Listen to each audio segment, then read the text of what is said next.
चेट जे चांडोकी रातियुनि जी बान मां गुज़रंदड़ वाऊं ते वाह जे हथां पंहिंजे पिरनि लाइ यादगिरियुनि जा अहसास लिखी उमाणे थो। हैदर शाह बुखारी जे पटनि तां असांजो प्यारो ऐं दिलि वारो महबूब दोस्त अदा गुल मोहम्मद ज़ोर लिखे थो त चेट जे हिननि थधियुनि रातियुनि में घुलंदड़ वाऊं ते वाह जूं ए महबूब हवाऊं पिरीं जे ॻोठ मां गुज़रण खां पहिरीं का सार असांजी बि सारजो। ऐं हा, इहो चई पिरियुनि खे पुकारजो त जिन सवा पल सदियूं लॻंदा हुआ, जिन सवाइ रातियूं ज़हर हूंदियूं हुयूं, जिन सवाइ हयाती पार बणिजी पवंदी हुई, उहे अॼु बि तोखे सारीनि ऐं पुकारीनि था।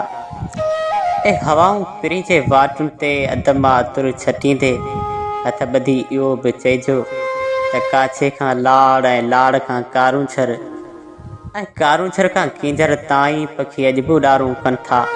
मींहुं अञा बि वसनि था, रातियूं अञा बि पुसनि थियूं, दिलनि में रिमझिम बि थिए थी।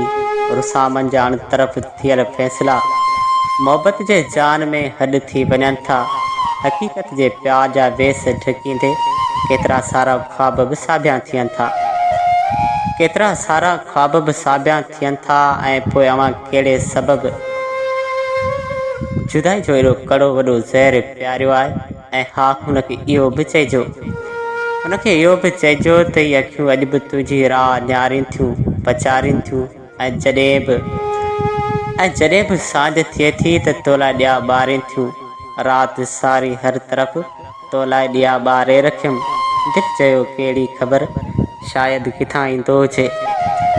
ऐं हुनखे इहो बि चइजो त असांजूं अखियूं अव्हां लाइ अॼु बि इहो ई चवनि थियूं त सांझ थी आहे दीप ॿारे पोइ हलूं, तरस थोरो हुअ नियारे पोइ हलूं। सांझ थी आहे दीप ॿारे पोइ हलूं, तरस थोरो हुअ नियारे पोइ हलूं। तरस थोरो चंड पियो भरे परियां, यादि हिकिड़ी खे सुमारे पोइ हलूं, यादि हिकिड़ी खे सुमारे पोइ हलूं।